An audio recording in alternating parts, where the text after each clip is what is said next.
अच्छा, अब हम देख लेते हैं हेडेक का स्नैक कैसे करना है। देखो, सबसे पहले जो थेरेपिस्ट होगा ना, वो पेशेंट के आगे आके खड़ा हो जाएगा और उसको सिटिंग में बिठा देना है। उसके बाद क्या करना है कि जो आपकी राइट हैंड है ना, राइट हैंड, आपने उसकी हेड के ऊपर क्रैडल कर लेना है और आपकी फोरआर्म जो है वो उसकी राइट साइड पे आ जाएगी, ठीक है? उसके बाद आपने क्या करना है, आपकी 3 उँगलियाँ, आपकी इंडेक्स फिंगर, आपकी मिडल फिंगर, आपकी रिंग फिंगर, वो रैप करेंगी उसकी ऑसिपिट को और उसको सपोर्ट कर लेंगी उसके बेस को। फिर जो आपकी लिटिल फिंगर है ना, छोटी उंगली जो है ना आपकी, वो उसके C2 पे आ जाएगी। कहाँ आएगी? C2, लिटिल फिंगर आ जाएगी। फिर दूसरे हाथ की लेफ्ट साइड का जो आपका थीन आर होगा ना, थीन आर एमिनस मतलब थंब का जो ये थीन आर वाला एरिया होता है ना, ये आपकी लिटिल फिंगर के ऊपर आएगा, ठीक है? और आपने जो प्रेशर लगाना, जो मूवमेंट करानी है ना, वो इसी इसी लेफ्ट वाले से इसको मूव करवा के करवानी है, ठीक है? अब इसके अंदर क्या आपने जेंटल प्रेशर देना है, एंटीरियर डायरेक्शन में आगे की तरफ जेंटल प्रेशर देना है, जबकि आप ये अपनी तीनों उंगलियों से इसके हेड को और ऑसिपिट को सपोर्ट करके रखोगे और स्कल जो है वो स्टिल रहेगी। और आपने बहुत जल्द सी मूवमेंट करवानी है और आपने क्या करना है कि आपकी ठीक है, तो ये इसकी मूवमेंट बहुत जल्दन होगी। उसके बाद वो कहता है कि जो सबसे पहली चीज़ जो है ना, आपका जो सेकंड वर्टिब्रा है ना, पहले सबसे पहले आपका C2 मतलब सेकंड वर्टिब्रा मूव करेगा और जितना भी स्लैक है मतलब जितने भी लूजनेस है उसको हम ख़त्म करेंगे। फिर क्या होएगा कि आपका जो पहले तो लूजनेस फिनिश होएगी, फिर जो आपका सेकंड वर्टिब्रा है वो फर्स्ट वर्टिब्रा के ऊपर मूव करेगा। ये मूव करेगा जबकि ये स्टिल रहेगा। ये चीज़ हम कुछ पहले भी पढ़ चुके हैं, ठीक है? पढ़ा-पढ़ा याद आ रहा होगा ये।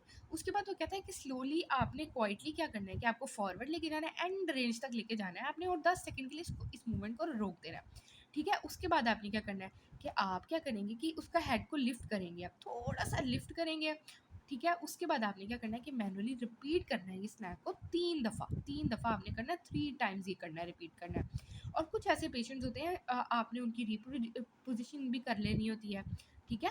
और कई लोग 1 मिनट से ज़्यादा भी सस्टेन कर लेते हैं। उसके बाद क्या करना है, 2 चीज़ें आपने इसके अंदर देखनी होती है। पहली चीज़ तो मैंने आपको बता दी कि आप लोगों ने मैनुअली रिपीट करना है इसको 3 दफ़ा, और दूसरी चीज़ आपने क्या करनी है कि आपने पेशेंट को सिखाना है। सिखाना है इस मूवमेंट के दौरान कि आपने ये स्नैप खुद कैसे करना है। आपने क्या करना है कि उसको सिक्योर कर देना सेल्वेज से, या यही उँगली रख के आपने या टेप लगा देनी है मेथड से, या आपने सेल्वेज से, हैंड टॉवल से स्पाइनस प्रोसेस उसको लोकेट करना सिखा देना है। और जेंटली वो क्या करेगा, अब देखो, यहाँ तो आपने रोक के आप इसको पीछे कर रहे थे ना, आगे कर रहे थे ना, या पेशेंट अपना सर पीछे की तरफ करेगा, ऐसे पीछे की तरफ। तो क्या होगा कि वही वाली ग्लाइड आएगी, नीचे वाला सेगमेंट ऊपर वाले सेगमेंट के ऊपर मूव करेगा, ठीक है? उसके बाद हेड अच्छा, रिट्रैक्ट करेगा, टिल्ट करेगा, रेप्लिकेट करेगा स्नैक को, हेडिक स्नैक को। ये एक बहुत स्ट्रॉन्ग प्रोसीजर नहीं है, इसमें मस्कुलर एक्टिविटी बहुत थोड़ी-सी हो रही होती है, ठीक है? और एक साइड से मस्कुलर एक्टिविटी हो रही होती है, ज़्यादा नहीं हो रही होती, ठीक है?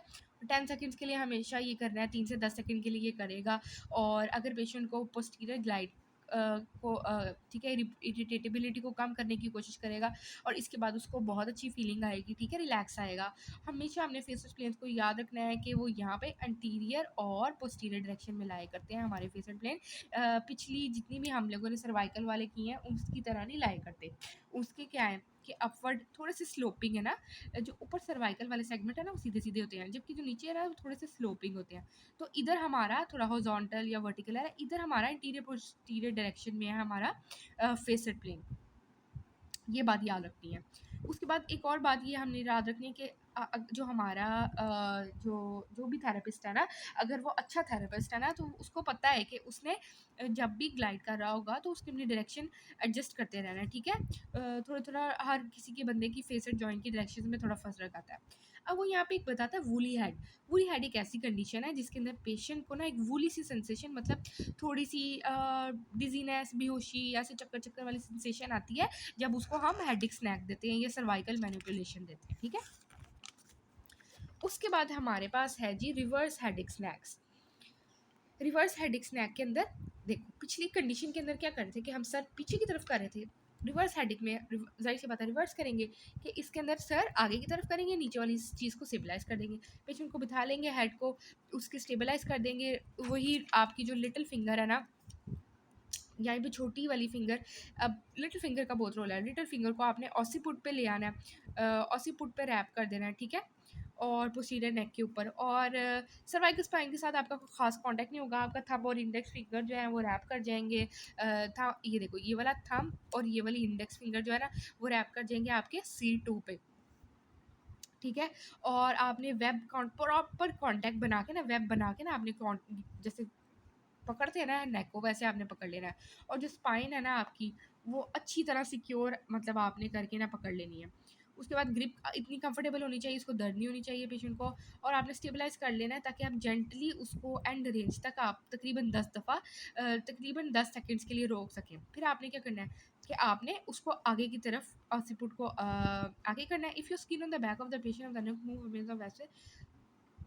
अच्छा, अब वो यहाँ कहता है कि आपकी वेब स्पेस से बहुत दूर नहीं होनी चाहिए आपकी स्किन।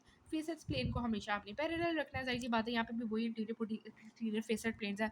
रिपीट करती हैं आपने आगे तरफ मूव करना है, रिपीट करनी है, ठीक है। और ये आपने नोट किया होगा, वो कह रहा है कि ये रिवर्स है। और आपने उसके वो कहता है कि मेरा एक कोलीग था कि वो सिडनी कॉलेज में पढ़ा रहा था, उसने देखा कि पेशेंट जो है ना वो टॉवल को रैप करके भी ऑसिपुट को स्टेबलाइज कर सकते हैं हम, ठीक है, और हम उसको ग्लाइड दे सकते हैं फिर पोस्टीरियरली। और वो कहता है कि हाँ मैं भी मानता हूँ ये टेक्निक ऐसे भी हो सकती है कि आप इधर तौलिया बांध लो और फिर वो ग्लाइड दे दे। अच्छा, उसके बाद वो कहता है self self fist tractions are useful with patient respond. अच्छा, उसके बाद वो जैसे वहाँ पे हमने सेल्फ स्नैग्स वो रोप से सिखाए थे ना, तो यहाँ पे वो फिस्ट बना के सेल्फ, इसको कहते हैं self fist snacks, self headache snacks वो खुद भी कर सकता है, सेल्फ एक्सट्रैक्शन भी यूज़ कर सकता है। जो रिस्पॉन्ड कर रहा है हेडिक स्नैक को, वो हमने पढ़ा नहीं था कि यहाँ पे फिस्ट रख लेते थे और फिर वो पेशेंट उसको पकड़ के आगे करवाता था, वो वाला भी यूज़ कर सकते हैं। और ट्रांसफर लिगमेंट इंजरी पैथोलॉजी भी हो सकती है। अच्छा, एक बात उसने बताई कि अगर किसी का ट्रांसफर लिगामेंट इंजरी है तो उसमें ये वाली रिवर्स हेडिक स्नैग आपने नहीं करानी और उसको अच्छी तरह स्टेबलाइज करना है। उसके बाद हमारे पास है स्नैग की ऐसी टेक्निक्स जिसके अंदर C1 C2 की रिस्ट्रिक्शन हुई होती है, C1 C2 की मोबिलाइजेशन विद मूवमेंट। और ये फर्स्टली तो ये स्पेशल टेस्ट है अपर सर्वाइकल साइड की मूवमेंट के लॉस का, ठीक है। इसके अंदर आपने क्या करना होता है कि आपको पता है कि ये C1 C2 मूवमेंट ख़राब हो जाए तो पेशेंट को हमने ना प्लिंथ पे लिटा अच्छा, पहली मूवमेंट आई है जो अब लाइन में है, आपने उसको लिटा देना और आपने क्या करना है कि उसके हेड वाली बेड की साइड पर स्टार्ट खड़ा हो जाना है और उसके हेड को थोड़ा सा ऊपर करके टिल्ट कर लेना ताकि वो नीचे की तरफ ना गिरे। हाइपर एक्सटेंशन में कर लेना है, जो आपके पाम्स हैं वो उसके कानों पे आ जाएंगे, ठीक है। और आपने उसके ऑसिपिट को ना अच्छी तरह अंदर से कर्ल अप कर लेना अपनी छोटी फिंगर्स के साथ। और आपने ना उसके हेड को आगे मतलब आगे की तरफ फ्लेक्स कराना है, फुल रेंज तक आपने उसको फ्लेक्स कराना है। और आपने जो ऊपर अपर वाला स्पाइन है ना उसकी फुल ट्रांसलेशन आगे की तरफ करवा देनी है। और आपका जो बैक, आपका जो पेट है ना उसके साथ सर के साथ अटैच होना चाहिए, ठीक है। और आपने इस पोजीशन को मेंटेन करना है और फिर आपने राइट और लेफ्ट की तरफ उसकी रोटेशन करवा देनी है, ठीक है। आपको पता लग जाएगा कि C1 और C2 का मूवमेंट लॉस है या नहीं। आप एक्सपेक्ट करेंगे 44 डिग्री रोटेशन तकरीबन दोनों तरफ होगी। और आपने अच्छा, आपने ना ध्यान रखना है जब आप कर रहे हैं रोटेशन, आपने ये नहीं देख आपने ध्यान रखना है कि साइड फ्लेक्शन और साइड एक्सटेंशन ना कहीं हो जाए पेशेंट की, आपने सिर्फ रोटेशन करवानी है, ठीक है। और अगर उसकी फ्लेक्शन वगैरह होगी ना तो आपको पता नहीं लगेगा कि अगर मूवमेंट लॉस है या नहीं, ठीक है। उसके बाद आगे क्या करते हैं कि अपर सर्वाइकल स्टोरेशन करना क्या है, ये कहता है कि बहुत यूजफुल टेक्निक है, रिस्टोर कर देती है। और आप तब इसको स्पेशली कर सकते हैं जब आप सर्वाइकल मैनिपुलेशन नहीं कर सकते, ठीक है। और इसके अंदर आप अच्छी तरह जो है ना सर्वाइकल जेनिक हेडेक को कम कर सकते हैं, डिजीनेस को ट्रीट कर सकते हैं, ठीक है। और इनको हम सेल्फ स्नैक भी टॉट लोगों को सिखा देते हैं। अच्छा, आपने अच्छा एक हमारे पास सर्वाइकल रोटेशनल स्नैक भी है, ठीक है। रोटेशन स्नैक में वो ये कि आपने पेशेंट को बिठा देना है और आपने जो है ना C1 C2 की रोटेशन यहाँ पे करवानी है कि आपने अपने थंब को जो है ना एक तरफ वही लैटरली आपने ट्रांसफर प्रोसेस पे रख लेना C1 के। और आपने पेशेंट को क्या करना है, पैल्पेट कर देना है ईयर लोब के, और फिर बाकी आपका दूसरा हाथ ईयर लोब की तरफ होगा। अब दूसरे लेफ्ट साइड का जो आपने थंब है ना, हमेशा हम हर चीज़ की मूवमेंट लेफ्ट साइड से करा रहे हैं तो लेफ्ट थंब आपने उसके ऊपर रख लेना है अपनी दूसरे थंब के ऊपर। फिंगर के ऊपर, और आपने दूसरी साइड से मैंडिबल पे रख के उसको अच्छी तरह ना अपर टीथ के ऊपर रख के तो स्टेबलाइज कर लेना है। अब आपने क्या करना है कि उसके थंब से आप जो ट्रांसफर प्रोसेस है इसको रेपिटेटिव ग्लाइड देनी है और रिपोजिशन कर लेना है उसको, ठीक है। और फिर क्या करेगा वो हेड को इस तरफ रोटेट करेगा, ठीक है। एंड रेंज पे जाके आपने ओवर प्रेशर दे देना है, और अगर पेशेंट सिम्टम फ्री हो जाएगा, ठीक है, तो आप ये टेक्निक यूज़ कर लेते हैं। अब वो कहते हैं कि जैसे ही हेड रोटेट करता है ना तो आप भी उसके साथ साथ मूव करेंगे और आपने टारगेट के ऊपर रहना, ज़ाहिर सी बात है वो मूव करेगा तो आपने अपनी उंगलियां नहीं यहाँ से हटा लेनी। और उसके बाद वो कह रहा है कि ट्रीटमेंट प्लेन के अंदर करना है, और यहाँ पे ट्रीटमेंट प्लेन क्या है, हॉरिजॉन्टल है, ठीक है। और पेशेंट क्योंकि बैठा हुआ है, और तब तक नहीं रिलीज़ करना जब तक मिड लाइन में आ जाता है, और आपने रिपीट करना है ओनली वन डे वन पे हमेशा आपने क्या सिर्फ 2 टाइम्स करना है, ठीक है। और रीअसेस करना है, बाद में देखनी है कि मूवमेंट इंक्रीज़ हुई है या नहीं। फिर उसके बाद जब बाद में आता रहेगा ना तो फिर आप 6 टाइम करवा सकते हैं, ठीक है। मतलब पहली डोज़ कम।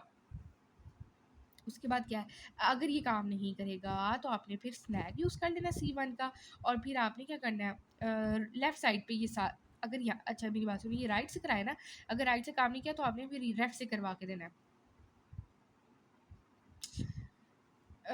अच्छा, अब उसके बाद ना नेक्स्ट पे है एक और